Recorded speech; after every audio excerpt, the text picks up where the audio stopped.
మహబూబాబాద్లో చెరువుల కబ్జాలపై big TV కథనాలకు ఎమ్మెల్యే మురళీ నాయక్ స్పందించారు. చెరువు సిక్కం భూములను ఆయన పరిశీలించారు. సిక్కం భూముల ఆక్రమణను తొలగిస్తామని చెప్పారు.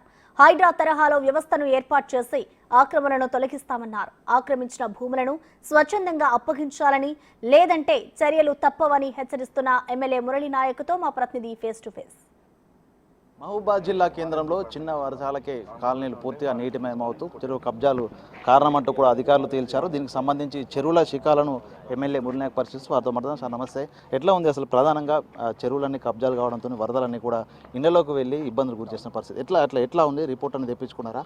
ఎన్ని చెరువులు కబ్జా అయినాయి, ఎంతవరకు కబ్జా అయినాయి? ఇక్కడ ఇప్పుడు మహబూబాద్ మున్సిపాలిటీలోనే 29 చెరువులు కుంటలు ఉన్నాయి. ఇంతకుముందే మా గౌరవ ఇరిగేషన్ శాఖ మంత్రులు ఉత్తమ్ కుమార్ రెడ్డి గారు తుపాకులగూడెం ములుగు జిల్లాలకు వచ్చినప్పుడు దేవాదుల ఆ ప్రాజెక్ట్ని ఏదో వీక్షించడానికి వచ్చినప్పుడు మేము పోవడం జరిగింది. అప్పుడు పోయిన క్రమంలో వారికి కూడా ప్రభుత్వం దృష్టికి తీసుకెళ్లిన ఉద్దేశంతోనే ఆ రోజు సభలోనే మహబూబాద్ జిల్లాలోనే కాదు, కేవలం మున్సిపాలిటీలోనే దగ్గర 28-29 చెరువులు కుంటలు ఉన్నాయి. ఇంచుమించు 50% వరకు ప్రతి చెరువు కుంట అన్యక్రాంతమైంది. హైదరాబాద్లో చాలా గొప్పగా సామాన్యులందరూ హైడ్రాను గొప్పగా పొగుడుతూ ఉన్నారు. ఎందుకంటే మనకు వస్తున్నటువంటి అకాల వర్షాల వల్ల కాలనీలు మొత్తం నీట మునిగిపోతా ఉన్నాయి, ఇళ్లలోకి నీళ్ళు వస్తున్నాయి. ఇప్పుడు నీళ్లున్న జాగా జనాలు వచ్చిండ్రు, అందుకే జనాలు ఉండే జాగా నీళ్లు రావడం సహజమైపోయింది. కాబట్టి ఆ నీళ్లుండి ఇంకడం వల్లనే ఇల్లులు కూలిపోవడం. సరే, వాళ్ళకి ఆస్తి నష్టం జరిగిన ప్రభుత్వానికి బాగా నష్టం జరుగుతూ ఉంది. ఆ ఉద్దేశంతోనే మహబూబాద్ జిల్లాలో కూడా మాడ్రా అనే పథకాన్ని తీసుకొచ్చి ఇక్కడ ఉన్నటువంటి చెరువులు ఏవైతే అన్యక్రాంతమైందో వాటన్నిటినీ తిరిగి మనం ప్రభుత్వానికి అప్పగించాలని చెప్పేసి నిండు సభలో నేను చెప్పడం జరిగింది.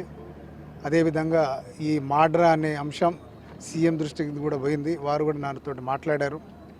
తొందరలోనే చేద్దాం అనుకునే టైంలోనే ఇప్పుడు మళ్ళీ తిరిగి మనకున్నటువంటి ఈ వరద ముప్పు వల్ల తీవ్ర ఆస్తి నష్టం, పశు సంపద నష్టంగా జరగడంతో రోడ్లు, అదేవిధంగా చాలా కాలువలు కొట్టుకుపోవడంతో ఇప్పుడు వరద సహాయ సహకార చర్యల్లో ప్రభుత్వమే నిమగ్నమై ఉంది. కాబట్టి ఇది అయిన తర్వాత ఒక 15 రోజుల తర్వాత మాడ్రాన్ మహబూబాద్లో కూడా స్టార్ట్ చేద్దామని చెప్పడం, వాళ్ళు హామీ ఇవ్వడం నిజంగా కూడా మంచి శుభసూచక. ఎందుకంటే మనం చూస్తున్నాం మహబూబాద్లో కాలనీళ్ళు ఉండడం వల్లనే కాలనీలలో ఇక్కడ ఏవైతే చెరువులు ఉన్నాయో, చెరువులు కుంటలు మహబూబాద్కే నిజంగా కూడా చాలా అందాన్ని ఇచ్చేది.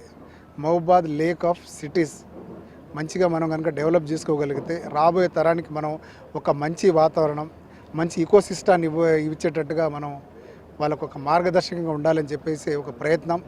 చూద్దాం ఎంతవరకు సఫలమవుతామో. కానీ వీలైనంత వరకు మాడ్రాన్ మహబూబాద్లో తప్పగా మనం ఉపయోగిస్తాం. అదేవిధంగా దీంతో పాటుగానే మిగతా చెరువులు కుంటలు కూడా తొందరలోనే సందర్శిస్తాం.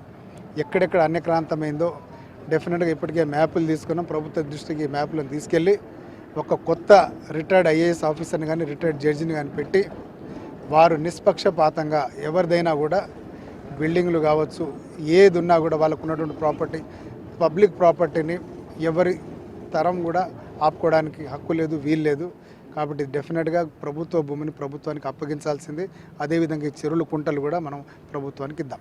సీఎం రేవంత్ రెడ్డి కూడా మీ జిల్లా కేంద్రం నుంచే అన్ని తెలంగాణ వ్యాప్తంగా కూడా కలెక్టర్కి ఆదేశాలు ఇవ్వడం జరిగింది. ప్రధానంగా ఈ మాడ్రాన్ మీరు తీసుకొస్తున్న మాడ్రా లోపల ఏ అధికారులు ఉండబోతున్నారు? మొదటగా అన్యక్రాంతమైన భూములకు నోటీసులు ఇస్తారా, లేకపోతే హైడ్రా మాదిరిగానే వెంటనే కూల్చివేత జరుగుతా? ఎట్లా ఉండబోతుంది యాక్షన్ ప్లాన్?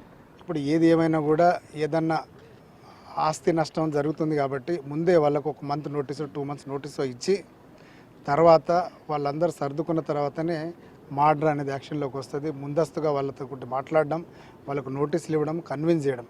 స్వతహాగా వాళ్ళంతటా వాళ్ళే కనుక ఎక్కడైతే ఆక్రమించుకున్నారో వాళ్ళు కనుక వైదొలిగితే సంతోషం, లేకపోతే ఫోర్స్ఫుల్గా 1 month 2 months నోటీస్ ఇచ్చిన తర్వాత ప్రభుత్వమే ఆ చర్యలు తీసుకుంటుంది. Okay, thank you. ఇది మహబూబాద్ ఎమ్మెల్యే మురళీ నాయక్ స్పందన. పూర్తిగా చెరువులు కుంటలు కబ్జా గురైన ప్రాంతం లోపల యజమానులందరికీ కూడా నోటీసులు ఇస్తాము. నోటీసులు ఇచ్చిన తర్వాత వాళ్ళు స్వచ్ఛందంగా ప్రభుత్వానికి అప్పగించకపోతే మాత్రం పూర్తి స్థాయి లోపల వాటిని బలవంతంగా తొలగించాల్సి వస్తుంది. ఏదేమైనా మహబూబాద్ జిల్లా అనేది సిటీ ఆఫ్ లేక్స్గా ఉండేది. ఆ పునర్వైభవాన్ని కూడా మహబూబాద్కు తీసుకొస్తామంటూ కూడా మురళీ నాయక్ స్పందించిన పరిస్థితి కనిపిస్తుంది. వీడియో జర్నలిస్ట్ వీరేందర్తో వేణు బిగ్ టీవీ, మహబూబ్.